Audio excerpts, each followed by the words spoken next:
Hello everyone, this is Gulnar Nikhad and this is our last video of the chapter from trade to territory. तो इसे previous videos में हम ये पढ़े थे कि कैसे जो ब्रिटिश ईस्ट इंडिया कंपनी है वो ट्रेड करने के लिए आई, फिर धीरे धीरे अपनी पूरी टेरिटरी को एक्सपेंड कर लिए, कैसे वो पॉलिसीज़ बनाए थे, फिर वो कितने सारे उनकी जैसे सब्सिडरी अलाइंस पढ़े हम, कैसे वो मराठास को हराएं, फिर वो जो मैसूर के राजा थे उनको हराएं। तो ये जो द क्लेम ऑफ पैरामोंटेसी ये हमारी टॉपिक है। तो ये भी एक पॉलिसी थी ब्रिटिश की अपने टेरिटरी को एक्सपेंड करने के लिए। तो 19th सेंचुरी में क्या हुआ, जो कंपनी थी ब्रिटिश ईस्ट इंडिया कंपनी, वो बहुत एग्रेसिव पॉलिसी ले आई थी टेरिटोरियल एक्सपेंड करने के लिए। तो पैरामोंटेसी, तो पैरामोंट मतलब होता है सुप्रीम, मतलब जो ज़्यादा सुप्रीम हो, जो ज़्यादा पावरफुल हो। तो जो गवर्नर जनरल थे 1813 और 1823 के बीच में, लॉर्ड हेस्टिंग टू, तो इन्होंने एक पॉलिसी बनाया पैरामोंटेसी का। ये पॉलिसी में ये इनका कहना था कि जो कंपनी है ईस्ट इंडिया कंपनी, वो इंडियन स्टेट के रूलर्स है उनसे ज़्यादा पावरफुल है, उनसे ज़्यादा सुप्रीम है। तो जो लॉर्ड हेस्टिंग थे गवर्नर जनरल, इनकी पॉलिसी पैरामोंटेसी में इनका कहना था कि जो कंपनी है वो ऐसा दावा करती थी कि हम ज़्यादा सुप्रीम हैं इंडियन स्टेट से भी ज़्यादा। तो इनका जो जिनका कहना था कि जो पावर है ईस्ट इंडिया कंपनी का वो ज़्यादा ग्रेट है इंडियन स्टेट से। तो इसलिए हमें ये एक न्यू पॉलिसी था कि कैसे टेरिटरी को एक्सपेंड करना था। इसीलिए हमारा ये फ़र्ज़ बनता है कि हम इंडियन स्टेट्स पे रूल करें। ये ऐसा इनका कहना था, ये द क्लेम ऑफ पैरामोंटेसी में। इसीलिए ये धीरे धीरे इस पॉलिसी को लेकर कि ये ज़्यादा सुप्रीम है, ज़्यादा पावरफुल है, ये इंडियन स्टेट्स को धीरे धीरे एक्सपेंड करने लगे थे। तो ब्रिटिश की जो टेरिटरी थी वो बहुत ज़्यादा एक्सपेंड हो गई थी द क्लेम ऑफ पैरामोंटेसी पॉलिसी के बाद। उसके बाद क्या हुआ, एक ऐसा नहीं कि बस वो पॉलिसी लाते गए और हमारे जो इंडियन रूलर्स थे वो चुपचाप अपने स्टेट को दे दिया, अच्छा ठीक है ले लो आप, हम चले जाते, ऐसा कुछ नहीं था। जो ब्रिटिश थे उनको बहुत सारे चैलेंजेस भी उठाना पड़ा था। कुछ इंडियन रूलर्स थे वो ब्रिटिश को चैलेंज भी किए थे। तो इसी तरह एक कित्तौर किंगडम है कर्नाटक में, इसमें एक रानी थी, रानी चन्नम्मा। ये एक स्मॉल स्टेट है, ज़्यादा बड़ा नहीं, इसलिए आप इसके बारे में ज़्यादा नहीं पढ़े होंगे। तो रानी चन्नम्मा एक यहाँ की रानी थी कित्तौर किंगडम की। ये मतलब अपना पूरा फोर्स लेके ब्रिटिश के अगेंस्ट आ गई थी और ब्रिटिश को रोकने के लिए कि ब्रिटिश इस इनके स्टेट को भी कैप्चर करना चाहते थे, तो ये इनको रोक रही थी रानी चन्नम्मा। तो रानी चन्नम्मा ने, जो कित्तौर की रानी थी, वो हथियार को उठा ली थी ब्रिटिश को रोकने के लिए। लेकिन उनको क्या हुआ, बहुत कोशिश की, चैलेंज दी ब्रिटिश को, लेकिन उनको 1824 में अरेस्ट कर लिया गया। 1824 में रानी को अरेस्ट कर लिया गया और उनको प्रिजन में डाल दिया गया। वहीं पे 1824 में अरेस्ट किया गया और 1829 में उनकी मृत्यु हो जाती है इन प्रिजन। तो देखिए वो भी कैसे शहीद हो गई। एंड उसके बाद क्या हुआ, ऐसा नहीं कि रानी के डेथ के बाद जो वो था किंगडम था जो अपोज कर रही थी ब्रिटिश को, वो रुक गया था, ऐसा नहीं था। उसके बाद उस जो वो जो रोक रही थी रानी चन्नम्मा, इसको कंटिन्यू किए रैयन्ना। ये एक चौकीदार थे कित्तौर के, वो बहुत गरीब चौकीदार थे। ये बैटल को कंटिन्यू रखे ब्रिटिश के अगेंस्ट। तो ये बहुत ज़्यादा ब्रिटिश को रोकने में थोड़ा बहुत कामयाब हो गए थे। ये ब्रिटिश के बहुत सारे कैंप्स को, जो उनके रिकॉर्ड्स थे, रेवेन्यू रिकॉर्ड्स, और उनके बिल्डिंग्स को बहुत ज़्यादा डिस्ट्रॉय कर दिए थे। लेकिन फिर भी क्या हुआ, जो रैयन्ना थे पुअर चौकीदार, जो इस बैटल को कंटिन्यू किए थे रानी चन्नम्मा वाला, रानी चन्नम्मा के डेथ के बाद, पर उनको भी अरेस्ट कर लिया गया था 1830 में और उनको फिर फांसी दे दिया गया था 1830 में। तो तो आपने देखा कि कैसे ब्रिटिश एक्सपेंड करना चाह रही थी, तो ऐसा नहीं था, हमारे इंडियन रूलर्स भी बहुत ज़्यादा एम्बिशियस रूलर्स थे, वो भी बहुत चैलेंज दिए ब्रिटिश को। तो ये कित्तौर का एग्जांपल था। अब हम देखेंगे कि ब्रिटिश को भी तो और भी क्या क्या प्रॉब्लम हुए। तो जो रशिया था, मतलब एशिया में ही रशिया एक बहुत बड़ी कंट्री है, तो हमारे इंडिया के जस्ट ऊपर चाइना, उसके ऊपर रशिया है नॉर्थ में। तो रशिया एक बहुत बड़ी एम्पायर थी। तो रशिया धीरे धीरे अपने रशिया को मतलब जो ब्रिटिश थे इनको प्रॉब्लम हो रहा था रशिया से, क्योंकि जो रशिया थी वो धीरे धीरे अपनी एरिया को एक्सपेंड कर रही थी, वो धीरे धीरे साउथ की तरफ आ रही थी। तो जो ब्रिटिश को लग रहा था कि क्या हो सकता है कि रशिया इंडिया में आके कब्जा कर ले। तो तो जो ब्रिटिश थी वो बहुत ज़्यादा टेंस हो गई थी कि जो रशिया है वो धीरे धीरे इंडिया में भी आ जाएगी अपने एरिया को एक्सपेंड करते करते। तो इधर से तो आ नहीं सकती, जैसे ये इंडिया है,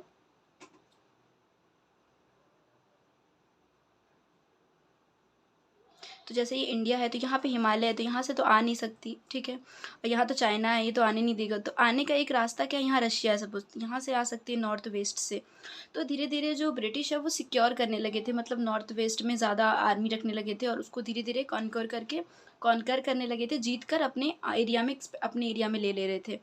तो ब्रिटिश अफ़गानिस्तान के साथ बहुत सारी वार हुआ ब्रिटिश का, ठीक है ना। 1838 और 1842 के बीच में अफ़गानिस्तान के साथ बहुत सारी वार हुआ, क्योंकि नॉर्थ वेस्ट इंडिया में अफ़गानिस्तान कंट्री है, तो ब्रिटिश उनको भी हरा दिया है। उसके बाद ब्रिटिश अफ़गानिस्तान को हराने के बाद 1843 में सिंध को हरा देता है, नॉर्थ वेस्ट में ये भी एक एरिया है, सिंध को हरा देता है।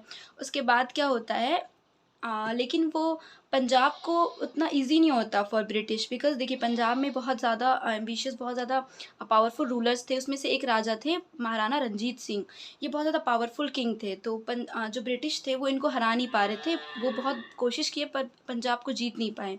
लेकिन जब महाराणा रंजीत सिंह का डेथ हो जाता है 1839 में, उसके बाद ब्रिटिश देखते हैं कि हाँ ठीक है, अब जो किंग है उनका तो डेथ हो गया है, तो अब जो किंगडम है वो मतलब वो कमज़ोर हो गया, तो अब वहाँ पे वार कर देंगे तो हम पंजाब को जीत सकते हैं। तो पंजाब के साथ 2 वॉर हुआ ब्रिटिश का। उसके बाद क्या हुआ, 1849 में फिर ब्रिटिश ने पंजाब को भी अपने कब्जे में ले लिया, नेक्स कर लिया था। तो देखिए नॉर्थ वेस्ट कंट्री अफ़गानिस्तान को पहले ब्रिटिश जीते, रशिया के डर से कि रशिया कहीं इंडिया में कब्जा ना कर ले, तो ब्रिटिश पहले अफ़गानिस्तान को जीती, उसके बाद सिंध को जीत कर फिर पंजाब को 1849 में जीत लिया। तो नॉर्थ वेस्ट पूरा ब्रिटिश अपने कब्जे में ले लिए थे। तो ये था द क्लेम फॉर पैरामोंटेसी, मतलब कि वो ज़्यादा सुप्रीम है। इसका मतलब ये है कि वो इंडिया में जितने भी स्टेट्स हैं वो कौन रूल करेगा, ब्रिटिश, क्योंकि जो इंडियन रूलर्स है उनसे ज़्यादा सुप्रीम है ब्रिटिश। ऐसा मैं नहीं कह रही, वैसा ब्रिटिश कहते थे, उनकी ये पॉलिसी थी। Move to the another topic. ये एक मतलब फर्स्ट हम पॉलिसी पढ़े द सब्सिडरी अलाइंस, सेकंड हम पढ़े द पैरामोंटेसी, एंड थर्ड है द डॉक्ट्रिन ऑफ लेब्स। ये भी एक पॉलिसी है ब्रिटिश की अपनी एम्पायर को, अपनी किंगडम को एक्सपेंड करने का। तो ये जो पॉलिसी है द डॉक्ट्रिन ऑफ लेब्स, इसको इंट्रोड्यूस किए थे लॉर्ड डलहौजी। ये गवर्नर जनरल थे 1848 से 1856 तक। इन्होंने डॉक्ट्रिन ऑफ लेब्स को, इस पॉलिसी को इंट्रोड्यूस किया था। इनका इस पॉलिसी के तहत, मतलब ये जो डॉक्ट्रिन ऑफ लैप्स है, इनके तहत ब्रिटिश ने बहुत सारा ही एम्पायर को मतलब जितने सारे किंगडम थे छोटे छोटे इंडिया में, सबको एनेक्स कर लिए थे। तो इस डॉक्ट्रिन ऑफ लैप्स में ये था इनकी पॉलिसी कि जो कोई भी इंडियन रूलर है, उनके अगर इंडियन रूलर है उसके डेथ के बाद उसका नेचुरल मेल हायर, मतलब कि जैसे कि ये रानी लक्ष्मीबाई थी, तो इनका जो बेटा था, इनके हस्बैंड के डेथ के बाद इनका बेटा, ये एडॉप्टेड सन था। तो जो ब्रिटिश का कहना था कि कोई भी राजा का एडॉप्टेड सन, उसका आगे डिसेंडेंट जो है वो रूलर नहीं बन सकता है, ठीक है ना, अगर जब तक उसका नेचुरल बेटा ना हो। तो इसमें क्या हो रहा था कि जो भी राजा थे, जो भी रूलर्स थे, उनके अगर नेचुरल बेटा नहीं है तो वो किंगडम को ब्रिटिश छीन लेंगे, उसको एनेक्स कर लेंगे। तो इसमें था कि if an Indian ruler died without a natural male heir, his kingdom lapse and become part of company territory. इसका मतलब ये था कि कोई भी राजा अगर उसका नेचुरल मेल हायर वंश नहीं होगा तो उसका किंगडम गिर जाएगा, एडॉप्टेड सन को एक्सेप्ट नहीं करेगी ब्रिटिश, और वो पूरी जो पार्ट है, जो टेरिटरी है, वो कंपनी ले लेगी, ठीक है। तो इस पॉलिसी के तहत ब्रिटिश ने 1848 में सतारा को एनेक्स किया, फिर संबलपुर को 1850 में, उदयपुर को 1852, नागपुर को 1853 एंड झांसी को 1854 में। तो झांसी में रानी लक्ष्मीबाई थी, इनके जो एडॉप्टेड सन थे, इनका खुद का मतलब नेचुरल बेटा नहीं था। तो इनके हस्बैंड के डेथ के बाद रानी लक्ष्मीबाई ने कहा कि आप मेरे एडॉप्टेड सन को एक्सेप्ट कर ले ब्रिटिश, लेकिन ब्रिटिश ने एक्सेप्ट नहीं किया। तो रानी लक्ष्मीबाई युद्ध भी की थी, इसलिए अगेंस्ट ब्रिटिश के अगेंस्ट ये बहुत ज़्यादा लड़ाई भी लड़ी थी, ठीक है ना। उसके बाद क्या हुआ, अवध में ये हुआ कि अवध में नवाब वाजिद अली शाह थे। तो नवाब वाजिद अली क्या हुआ, 1801 में वहाँ पे सब्सिडी अलाइंस लगा दिया गया था। तो 1856 में क्या हुआ, जो वहाँ के गवर्नर जनरल थे उस वक्त इंडिया के, उन्होंने कहा कि जो अवध है, जो अवध का नवाब है, वो मिस गवर्न कर रहा है, मतलब कि वो अच्छे से गवर्नमेंट को नहीं चला रहा है, वो कुछ गलत कर रहा है अवध में। उनको मतलब ये इल्ज़ाम लगाकर अवध को भी एनेक्स कर लेते थे, मतलब कि अवध के नवाब को इल्ज़ाम लगाए कि ये कुछ मिसगवर्निंग कर रहा है, कुछ गलत कर रहा है अपनी गवर्नमेंट के साथ। तो ये जो गवर्नमेंट है ये अच्छे से चला नहीं रहा है, उसकी मतलब अच्छे से प्रॉपर्ली इसको यूज़ नहीं कर रहे, अच्छे से चला नहीं रहा है, तो वहाँ के नवाब को हटा देना चाहिए। तो ये कहकर वहाँ के नवाब वाजिद अली को हटा दिया और अवध को भी कब्जे में कर लिए ब्रिटिश। उसके बाद क्या हुआ, अब अवध में जो कर लिए ब्रिटिश अनेक्स, उसके बाद अवध बहुत ज़्यादा मतलब गुस्से में आ गया, अवध के राजा। उसके बाद फिर जो भी अवध में लोग थे तो वो बहुत ज़्यादा ग्रेट रिवॉल्ट में बदल गए। अवध में ही एक रिवॉल्ट शुरू होता है 1857 में, ये हम नेक्स्ट चैप्टर में पढ़ेंगे। ये बहुत बड़ा ही एक रेबिलियन कह सकते हैं, रिवॉल्ट था जो शुरू हुआ था अवध से। तो अवध के रूलर को भी, जो नवाब थे उनको भी हटा दिया गया था 1856 में, और अवध को भी कब्जा कर लिया गया था 1856 में। तो आप देख सकते हैं कि सतारा, संबलपुर, उदयपुर, नागपुर, झांसी, अवध, मैसूर, हैदराबाद, जितने भी बंगाल, बहुत सारे एरिया को एनेक्स कर लिए थे ब्रिटिश। तो उसके बाद क्या हुआ, जो ब्रिटिश थे बहुत ज़्यादा ही अपने एरिया, ब्रिटिश कंपनी थी वो अपने एरिया को बहुत ज़्यादा एक्सपेंड कर लिया था। तो अब एक्सपेंड तो कर लिए थे वो, तो अब वहाँ उसको चलाना भी तो पड़ता है, बस एक्सपेंड करने से थोड़ी होता है। तो उनकी जो एडमिनिस्ट्रेशन थी वो कुछ सेटअप किए एडमिनिस्ट्रेशन। तो जो 1773 और 1785 में जो फर्स्ट गवर्नर जनरल थे, ठीक है, तो इन्होंने कहा कि अवध मतलब पूरे ही इंडिया में 3 प्रेसिडेंसीज़ में बाँट दिए। जैसे बंगाल में एक प्रेसिडेंसी होगी, बॉम्बे में और मद्रास में, मतलब 3 होगी इम्पॉर्टेंट सेंटर, इन तीनों में सिग्निफिकेंट रोल होंगे। तो बंगाल, बॉम्बे एंड मद्रास 3 प्रेसिडेंसी में बाँट दिए गए थे ब्रिटिश एडमिनिस्ट्रेशन को। तो अब हम नेक्स्ट टॉपिक में पढ़ेंगे कि ब्रिटिश की एडमिनिस्ट्रेशन सिस्टम कैसी थी। तो हमने देखा कि ब्रिटिश ने अपनी 3 प्रेसिडेंसीज़ में बाँट दिए थे, मद्रास, बंगाल एंड बॉम्बे। तो जो फर्स्ट गवर्नर जनरल थे वैरन हेस्टिंग, इन्होंने 3 प्रेसिडेंसीज़ में बाँट दिया पूरे इंडिया के किंगडम, पूरे अपने ब्रिटिश एम्पायर को। तो इन्होंने बहुत सारे चेंजेस लाए, मतलब बहुत सारे रिफॉर्म्स लाए एडमिनिस्ट्रेटिव सिस्टम में, ठीक है ना। तो इन्होंने 2 रिफॉर्म ये लाया कि आर्मी में रिफॉर्म लाए और जस्टिस में। तो मेनली पहले हम जस्टिस के बारे में पढ़ लेते हैं कि जस्टिस मतलब न्याय, हिंदी में बोले तो न्याय। तो इसमें कैसे रिफॉर्म लाए वैरन हेस्टिंग ने। तो इन्होंने 1772 में न्यू पॉलिसी, तो जो वैरन हेस्टिंग गवर्नर जनरल थे इन्होंने 2 रिफॉर्म्स लाए आर्मी में और जस्टिस में। तो न्याय में इन्होंने ये रिफॉर्म लाया 1772 में, एक नया जस्टिस सिस्टम इन्होंने इंट्रोड्यूस किया। इनका कहना था कि हर डिस्ट्रिक्ट में 2 कोर्ट्स होंगे, ठीक है ना। जैसे कि डिस्ट्रिक्ट्स थे ना, जैसे कि पूरा बॉम्बे है एक प्रेसिडेंसीज, तो इसके अंदर बहुत सारे सेवरल डिस्ट्रिक्ट्स होंगे। तो हर एक ईच डिस्ट्रिक्ट्स में 2 कोर्ट्स होंगे, एक होगा क्रिमिनल कोर्ट, एक होगा सिविल कोर्ट। तो क्रिमिनल कोर्ट में फौजदारी अदालत कहा जाता था उस वक्त, और सिविल कोर्ट को दीवानी अदालत। क्रिमिनल कोर्ट में कुछ क्रिमिनल के रिलेटेड, मतलब कोई क्राइम कर दिया उसके रिलेटेड वहाँ पे न्याय दिया जाएगा। और सिविल कोर्ट्स में दीवानी अदालत, मतलब कुछ लॉ एंड ऑर्डर, कुछ मनी को लेके कोई चोरी चकारी कर दिया उसको लेके सिविल कोर्ट्स में वहाँ पे न्याय दिया जाएगा। तो हर डिस्ट्रिक्ट में 2 टाइप के कोर्ट्स थे, ठीक है ना, ब्रिटिश एडमिनिस्ट्रेशन में। तो उसको क्रिमिनल कोर्ट को फौजदारी अदालत कहते हैं, सिविल कोर्ट को दीवानी अदालत। तो जो फौजदारी अदालत है वो अंडर काजी मतलब जज के अंदर में होता था, ठीक है ना, और मुफ्तीज़ के अंदर में। तो ये जो जज थे और ये जो मुफ्तीज़ थे कोर्ट्स के अंदर, इनको सुपरवाइज़ करते थे जो डिस्ट्रिक्ट के कलेक्टर्स थे। देखिए, ये डिस्ट्रिक्ट है, इसके अंदर 2 टाइप की अदालत है, ये क्रिमिनल कोर्ट है एंड सिविल कोर्ट है। तो इसको जज करेंगे काज़ी और मुफ्तीज़, और उनको सुपरवाइज़ करेंगे जो काज़ीज़ थे, मतलब जो जज है उनको भी तो कोई सुपरवाइज़ करना चाहिए। मतलब अगर लॉ एंड ऑर्डर वो अच्छे से नहीं करेंगे, नेगेटिव वे में करेंगे, तो उनको भी सुपरवाइज़ करने के लिए रहना चाहिए। तो जो कलेक्टर थे वो उनको सुपरवाइज़ करते थे, ठीक है। तो जो दीवानी अदालत थी उसमें क्या था, जो देखिए, जो ब्रिटिश के जो जज होते थे, कुछ ब्रिटिश के जज होते थे, उनको बहुत प्रॉब्लम होता था इंडिया में सिविल कोर्ट्स को लेकर। उनको ये सारी प्रॉब्लम्स होते थे कि इंडिया में बहुत सारे रिलीजन्स थे, बहुत सारे सबके अलग अलग बिलीफ्स थे, अपने अलग अलग धर्म थे, अलग अलग मतलब अलग अलग प्रैक्टिस थे। तो जो मौलवीज़ होते थे, मुस्लिम के जो होते हैं टीचर, वो मौलवीज़ होते हैं, और हिंदू में पंडित्स होते हैं। तो ये होते थे, ये क्या करते थे, इंटरप्रिटेशन देते थे, मतलब कि ये बताते थे यूरोपियन जज को, मतलब यूरोप के जो जज होते थे, ब्रिटिश के जो जज, इंग्लिश जज, उनको बताते थे कि आपको कैसे जस्टिस देना है। मतलब देखिए, वो जो ब्रिटिश के जो जज होते थे, उनको तो ज़्यादा इंडिया के बारे में कुछ पता नहीं है कि यहाँ पे कैसे लॉ एंड ऑर्डर होता है या फिर यहाँ पे कैसी रिलीजियस है। तो ये दोनों जो मौलवीज़ और हिंदू पंडित से ये मतलब हेल्प करते थे यूरोपियन जज को, ठीक है ना? कि कैसे जस्टिस देना है। तो इससे एक प्रॉब्लम ये होता था कि और जो यूरोपियंस थे वो बहुत सारी बुक्स को पढ़ते थे कि हाँ, इंडिया में ऐसी-ऐसी रिलीजियस थ्योरीज़ है, ठीक है ना? तो वो बहुत ज़्यादा कन्फ्यूज़ हो जाते थे, बहुत सारे बुक्स होते थे ना इसलिए। तो एक बुक था लोकल बुक का धर्मशास्त्र। ये एक संस्कृत है, संस्कृत में इसको लिखा गया है। ये बहुत मतलब ये बहुत डिफ़िकल्ट बुक है एक तरह से कहा जाए तो। तो जो ब्रिटिश के जो यूरोपियन जज थे उनको बहुत प्रॉब्लम होता था कि कैसे लॉ एंड ऑर्डर करें। जो मुस्लिम्स हैं वो अलग चीज़ बता रहे हैं, जो हिंदूज़ हैं वो अलग चीज़ बता रहे हैं, जो सिख है वो अलग चीज़ बता रहे हैं, तो उनको बहुत ज़्यादा प्रॉब्लम हो रहा था, ठीक है ना? तो इसका क्योंकि ब डिफ़रेंट डिफ़रेंट बुक्स थे। जो मुस्लिम में है उसमें कुरान है, शरिया है, ठीक है ना? शरीयत लॉज़। जो हिंदू है उसमें धर्मशास्त्र है, धर्मसूत्राज़ है, भगवद गीता और बहुत सारी रिलीजियस बुक्स हैं।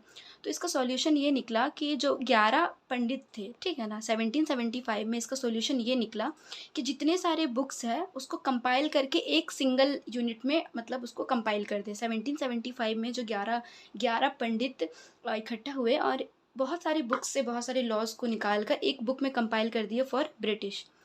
तो क्या हुआ इसमें कि इसमें ये हुआ तो जो ब्राह्मण्स कोई एक ब्राह्मण्स अब ये थोड़ी होगा कि कोई ब्रिटिश के ये जज लिखेंगे।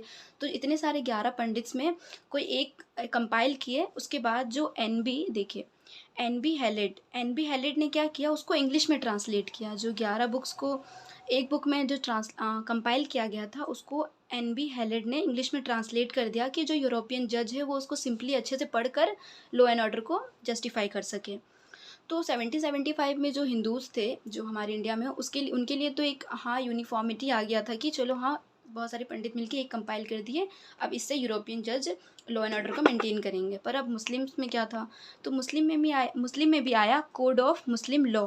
तो बहुत सारे मुस्लिम्स के भी बहुत सारे लॉज़ थे, उसको भी कंपाइल करके 1778 में कोड ऑफ मुस्लिम लॉ बनाया गया। तो सॉल्यूशन हो गया। उसके बाद क्या हुआ कि 1773 में रेगुलेटिंग एक्ट लाया गया। इसमें क्या हुआ कि जो कैलकटा है मतलब जो कोलकाता अभी का कैलकटा वहाँ पे एक सुप्रीम कोर्ट बना दिया जाएगा। अभी तो न्यू दिल्ली में है हमारा सुप्रीम कोर्ट मतलब पूरे ही कंट्री का देखिए पूरे कंट्री का एक हेड होता है सुप्रीम कोर्ट और पूरे कंट्री का एक कोर्ट होता है सिंगल वो होता है सुप्रीम कोर्ट और सारे डिस्ट्रिक्ट्स में अलग अलग कोर्ट्स होते हैं तो वो बहुत सारे होते हैं। तो अभी हमारे न्यू दिल्ली में सुप्रीम कोर्ट है, उस वक़्त ब्रिटिश ने कलकत्ता में बनाया था सुप्रीम कोर्ट 1773 रेगुलेटिंग एक्ट के तहत। उन्होंने कलकत्ता में एक सरदार निज़ामत अदालत को भी सेटअप किया था, ठीक है ना, कलकत्ता में। तो उन देखे हमने कि वैरेन हास्टिंग में जस्टिस में इतने सारे रिफ़ॉर्म्स लाए, ठीक है ना। तो जो कलेक्टर्स होते थे, जो डिस्ट्रिक्ट के कलेक्टर्स होते थे, वो क्या करते थे अब देखिए, अब तो हमने जस्टिस के बारे में पढ़ लिया, तो जो कलेक्टर्स होते थे वो कलेक्ट करते थे रेवेन्यू को और टैक्स को डिस्ट्रिक्ट में कलेक्ट करते थे। अब ऐसा तो नहीं कि वो खुद जाएँगे टैक्स कलेक्ट करने के लिए।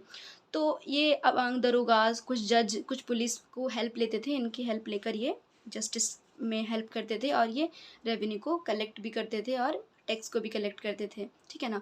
और ये लॉ एंड ऑर्डर को मेंटेन करते थे। अब ऐसा तो नहीं कि कहीं चोरी हो गया तो ये खुद दौड़ कर जाएँगे उसको पीटने के लिए, नहीं, उसको दरोगा को भेजते थे। लॉ एंड ऑर्डर और जस्टिस के लिए जज हायर करते थे और जज को कहते थे कि आप जस्टिस दें, तो कलेक्टर ऐसे काम करते थे, ठीक है ना?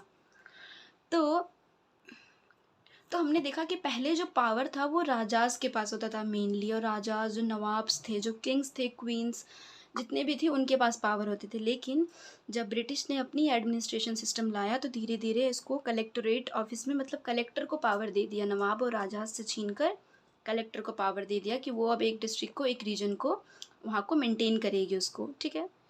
तो हम देखें कि कैसे उनकी एडमिनिस्ट्रेशन सिस्टम चलती थी। तो ये जस्टिस को लेके थी कि वो जस्टिस कैसे दिलवाते थे, जस्टिस में क्या-क्या पॉलिसीज़ थी उनकी और कैसे कितने टाइप के कोर्ट्स थे, ये सारी चीज़ को पढ़े। अब हम पढ़ेंगे नेक्स्ट वीडियो में नेक्स्ट पार्ट में सॉरी नेक्स्ट तो उसमें पढ़ेंगे हम कि कैसे उन्होंने जो आर्मी है उसको कैसे सेटअप किया, उसमें कैसे उनकी मतलब पॉलिसीज़ थी। तो कंपनी उन्होंने 2 रिफ़ॉर्म्स लाए थे वैरेन हास्टिंग ने। एक लाया था कि कंपनी आर्मी में उन्होंने लाया था एक रिफ़ॉर्म और लाए थे उन्होंने जस्टिस में। तो जस्टिस को तो हम पढ़ चुके हैं, अब हम पढ़ेंगे आर्मी में क्या-क्या रिफ़ॉर्म्स आए थे। तो जो कंपनी है उनकी आर्मी को पहले पढ़ने से पहले हम मुग़ल के आर्मी को जान लेते हैं। तो मुग़ल्स में मेनली कैवलरी और इन्फेंट्री हुआ करती थी। कैवलरी मतलब सवार, मतलब जो हॉर्समैन मतलब घुड़सवार, ठीक है ना? मतलब कि जो घोड़े में जो सवार होती थी, जो घोड़े में लोग बैठकर लड़ाई लड़ते थे, ठीक है ना? उसको बोलते हैं कैवलरी। तो इन्फेंट्री मतलब फुट सोल्जर्स, ठीक है? ये हॉर्स सोल्जर्स होते थे, हॉर्स राइडर्स, ये होते थे फुट सोल्जर्स।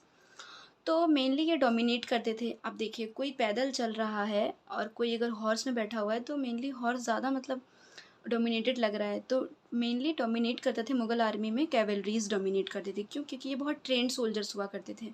लेकिन जो इन्फेंट्री होते थे वो पेजेंट्स होते थे, ठीक है ना? और ये तीरंदाज़ी करते थे, आर्चरी मतलब तीरंदाज़ी करते थे और ये तलवार का यूज़ करते थे। लेकिन जो कैवलरीज़ होते थे ये क्या करते थे, गन्स के भी यूज़ करते थे, लेकिन ठीक है ना? तो जो लोकल पीजेंट्स और ज़मींदार्स होते थे वो इन्फेंट्री ले आते थे, जैसे कि यहाँ पे पेजेंट्स है और युद्ध हो गया मुग़ल आर्मी में, तो जो ज़मींदार्स होते थे यहाँ से 500 पेजेंट्स को ले जाते थे युद्ध लड़ने के लिए। तो ये ट्रेंड नहीं होते थे, इनको बस लाया जाता था। तो कैवलरी और इन्फेंट्री, और मुग़ल्स में कैवलरी ज़्यादा डोमिनेटेड होती थी। तो उसके बाद क्या हुआ, चेंजेज़ हुआ जब जैसे-जैसे अवध, बनारस और जितने ज़्यादा धीरे-धीरे किंगडम्स को असर्ट करने लगे थे रूलर्स और नवाब्स, अपनी इंडिपेंडेंट किंगडम बनाने लगे थे मुग़ल से हटकर, तो इन्होंने इन्फेंट्री सोल्जर्स को ज़्यादा मतलब प्रोफ़ेशनल सोल्जर्स बनाना चाहे। क्यों? क्योंकि देखिए, हमने मुग़ल में पढ़ा कि जो कैवलरी है, सॉरी इन्फेंट्री को, कैवलरी वो बहुत ज़्यादा डोमिनेट करती थी। लेकिन पहले तो मतलब तलवार से युद्ध होता था, लेकिन धीरे-धीरे जैसे 18-19 सेंचुरी आया तो मतलब किसका यूज़ करने लगे वो लोग, गन्स का। तो अब हॉर्स में बैठकर गन चलाना तो इज़ क्वाइट टफ। तो वो क्या करने लगे, जो इन्फेंट्री फुट सोल्जर्स हैं उनको ज़्यादा ट्रेन करने लगे एज़ प्रोफेशनल सोल्जर्स, क्योंकि वो पैदल चलकर ही ना वो युद्ध लड़ेंगे मतलब कि गन्स के साथ। तो अवध ने चेंज कर दिया, अवध ने ये रूल नहीं अपनाया कि कैवलरी को ज़्यादा मतलब ट्रेन करेंगे, इन्फेंट्री को नहीं। अवध और बनारस में क्या हुआ कि इन्फेंट्री को ज़्यादा ट्रेन करने लगे थे। तो ब्रिटिश ने भी सेम यही जो पॉलिसी है अवध और बनारस की कि इन्फेंट्री को ज़्यादा अहमियत देना है, ब्रिटिश ने भी सेम यही मेथड को मतलब एडॉप्ट कर लिया था। तो जो ब्रिटिश थी वो अपनी आर्मी को रिक्रूट करने लगी थी, ठीक है ना? तो वो अपनी आर्मीज़ को क्या कहते थे, हम तो सिपाही कहते थे, लेकिन वो सिपॉय कहते थे, ये याद रखिएगा आप, सिपॉय, ठीक है ना? तो जो ईस्ट इंडिया कंपनी थी वो ज़्यादा फ़ोकस करती थी इन्फेंट्री में, ना कि कैवलरी में। तो क्या हुआ, तो ये आर्मी को सिपॉय कहते थे, सोल्जर्स को सिपॉयज़। कौन कहते थे? East India company. तो ये ज़्यादा इन्फेंट्री में फ़ोकस इसलिए करते थे कि उनको, जैसे ब्रिटिश को सिर्फ़ इंडिया में ही नहीं लड़ना रहता था, वो बर्मा भी जाते थे, मतलब म्यांमार, अफ़गानिस्तान, इजिप्ट। तो उनको सोल्जर्स की ज़रूरत पड़ती थी। तो अब फुट सोल्जर्स तो अब मस्केट्स का यूज़ नहीं करेंगे, गन्स का। तो हमें इन्फेंट्री सोल्जर्स की बहुत ज़रूरत पड़ेगी, इसलिए इनको ट्रेन किया जाता था कि ये दूसरी कंट्रीज़ में जाकर लड़ सकें और मस्केट्स को चला सकें। तो जो 1820 में क्या हुआ, जो वारफेयर था, जो लड़ने की तरीका, युद्ध लड़ने का तरीका होता था, वो धीरे-धीरे चेंज होने लगा, ठीक है ना? तो ब्रिटिश ने धीरे-धीरे इन्फेंट्री सोल्जर्स को ज़्यादा अहमियत देना शुरू कर दिया था, क्योंकि कैवलरी में बैठकर मतलब हॉर्स में बैठकर कैवलरी जो मेन थे उनको गन और मस्केट्स चलाना मतलब ईज़ी नहीं था, ठीक है ना? तो इसलिए इन्होंने चेंज कर दिया, ठीक है ना? और जो रिक्वायरमेंट थी मिलिट्री की वो भी चेंज कर दी, इन्फेंट्री सोल्जर्स को ज़्यादा हायर करने लगे। और जो इन्फेंट्री सोल्जर्स हैं उनकी इंपॉर्टेंस बहुत ज़्यादा बढ़ गई, ठीक है ना, ब्रिटिश ईस्ट इंडिया कंपनी में। तो कैवलरी की इंपॉर्टेंस गिर गई, जैसे मुगल में कैवलरी की ज़्यादा इंपॉर्टेंस थी, डोमिनेटेड थी। उसी तरह ब्रिटिश में, अवध में, बनारस में यहाँ पे इन्फेंट्री की ज़्यादा इंपॉर्टेंस है, इन्फेंट्री सोल्जर्स की। तो इन 19th सेंचुरी में क्या हुआ, धीरे-धीरे ब्रिटिश, अब ये तो नहीं कि आप अगर ब्रिटिश में सारे ही सिपॉयज़ हैं तो अलग-अलग ड्रेस पहनेंगे तो अच्छा नहीं लगेगा ना, तो ब्रिटिश धीरे-धीरे मॉडर्न होने लगी थी। जो ब्रिटिश है वो अपनी आर्मी को मॉडर्न करने लगी थी, मतलब यूनिफ़ॉर्म करने लगी थी, ठीक है ना? मिलिट्री कल्चर को भी, जैसे कि कोई मुस्लिम है तो वो कुछ और पहन के आ रहा है, हिंदू है तो कुछ और पहन के आ रहा है, तो उसको यूनिफ़ॉर्म इक्वल दिखाने के लिए वो ड्रेस कोड ले आए। स्टाइल है, ट्रेनिंग देने का स्टाइल को भी चेंज कर दिया सोल्जर्स के, ठीक है ना? और इक्वल ट्रेनिंग देने लगे। ये नहीं कि कोई अगर हिंदू है तो उसको ज़्यादा अच्छी ट्रेनिंग दे रहे हैं, मुस्लिम है तो उनको अच्छी ट्रेनिंग नहीं दे रहे, नहीं। वो इक्वल यूनिफ़ॉर्म ट्रेनिंग देना शुरू कर दिए थे, ड्रेस कोड ला रहे थे, जो स्टाइल है ट्रेनिंग देने की वो भी चेंज कर दिए थे ब्रिटिश। तो ब्रिटिश ने धीरे-धीरे बहुत चेंजेस लाना शुरू कर दिए थे, रिफ़ॉर्म्स। इससे प्रॉब्लम ये हो रहा था कि जो लोग थे वो सोच रहे थे कि ब्रिटिश हमारे कास्ट को मतलब हमसे दूर कर रहे हैं, ठीक है ना? उस कास्ट को हटा रहे हैं। जो ब्रिटिश के जो सोल्जर्स होते थे वो सोच रहे थे कि हमारे रिलीजियस सेंटिमेंट्स को हर्ट कर रहे हैं ब्रिटिश। तो एक कार्ट्रिजेज आया गया, मतलब कि एक गन लाया गया मेनली। तो उसमें क्या होता था, एक मतलब राइफल्स होता था, इनफिल्ड राइफल्स, ठीक है ना। तो उसमें मेनली क्या था कि काव और पिग का फैट को ग्रीस करके कोट करके उसको डाला गया था, जिसमें क्या था, जो सिपॉइज थे वो उसको उनको यूज़ करने के लिए सबसे पहले उनको अपने मुंह में लेकर, मतलब अपने माउथ से उसको हटाना पड़ेगा, उस फैट, काव के फैट और पिग के फैट से जो बनाया गया था, एक ग्रीस लगाया गया था, उसको हटाना पड़ेगा। तो हिंदूज़ में काव उनके लिए बहुत ज़्यादा मतलब रिलीजियस सेंटिमेंट्स है, काव से बहुत जुड़ी हुई है। और पिग मुस्लिम्स के लिए मतलब अच्छी नहीं है।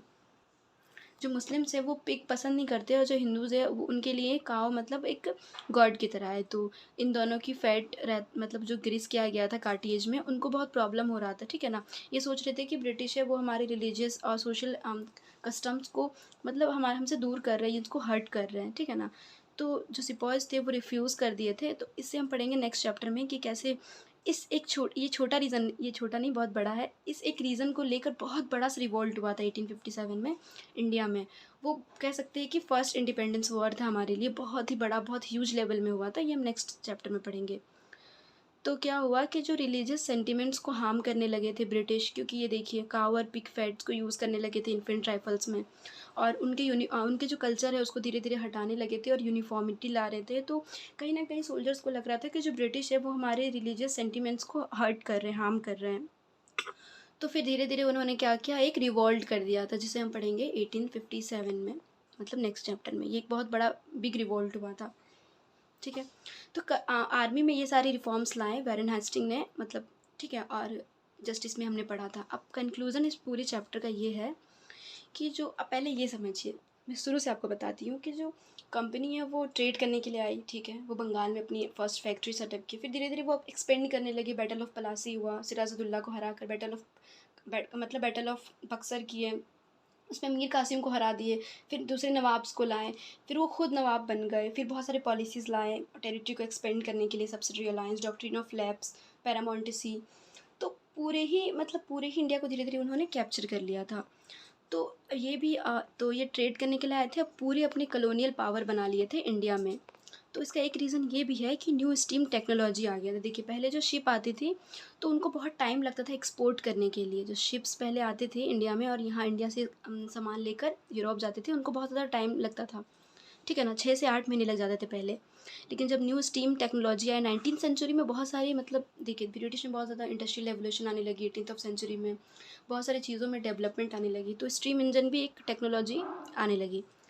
तो इसको शिप में यूज़ कर कर जो ब्रिटिश है वो पहले 6 से 8 महीने आने में लगते थे और जाने में, उन्होंने 3 वीक्स में वो बदल गया, मतलब वो बहुत फास्ट हो गया ट्रांसपोर्ट। तो ब्रिटिश आ रही थी इंडिया में, बहुत सारे सामान ले रही थी, स्पाइसेस और भी बहुत कुछ एक्सप्लॉइट कर रही थी इंडिया से, और इंडिया से सारे मिनरल्स जितने भी रिसोर्सेज उसको लेके चल जा रही थी, ठीक है। तो ये भी एक रीज़न था कि ब्रिटिश का धीरे धीरे एक्सपेंड पॉलिसी कैसे बढ़ गई, एक्सपेंड कैसे कर लिए। तो 1857 में हम पढ़ेंगे। 1857 में क्या हुआ कि जो ईस्ट इंडिया कंपनी है वो 63%, मतलब जो इंडिया की टेरिटरी है, ये पूरी टेरिटरी इंडिया की पूरी टेरिटरी है, इसमें 63% एरिया, ठीक है ना, ब्रिटिश कंपनी मतलब कंट्रोल कर ली थी।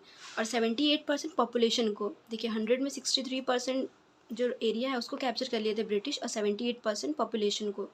तो देखिए कितनी सारी जगह को उन्होंने कैप्चर कर लिया था। और ब्रिटिश 1857 में बहुत ज़्यादा अपनी एरिया को एक्सपेंड कर लिया था। तो 1857 में एक बहुत बड़ा वॉर भी हुआ था, रिवॉल्ट भी हुआ था। ये हम पढ़ेंगे नेक्स्ट चैप्टर में। तो ये सारी चीज़ें थी, आप याद रखिएगा कि क्या सबसे पहले वो बंगाल आए, फिर धीरे धीरे वो अवध जीते, बिहार, फिर मैसूर को हरा दिए, फिर मद्रास, बॉम्बे, ये धीरे धीरे 3 प्रेसिडेंसीज थी, कलकत्ता, मद्रास एंड बंगाल। तो धीरे धीरे ब्रिटिश ने 1857 में धीरे धीरे पूरी ही एरिया में कंट्रोल जमा ली थी, ठीक है ना। तो पूरी चैप्टर कंप्लीट हो गई थी। आई होप कि आपको मेरी वीडियोस से हेल्प हो रही है, और अगर आपको हेल्प हो रही है तो आप मेरी वीडियोस को अपने फ्रेंड्स को शेयर कर दीजिए। And thank you very much. आप मेरी वीडियोस को लाइक करिए, सब्सक्राइब करिए मेरे चैनल को, and share my videos with your friends. And till then, bye.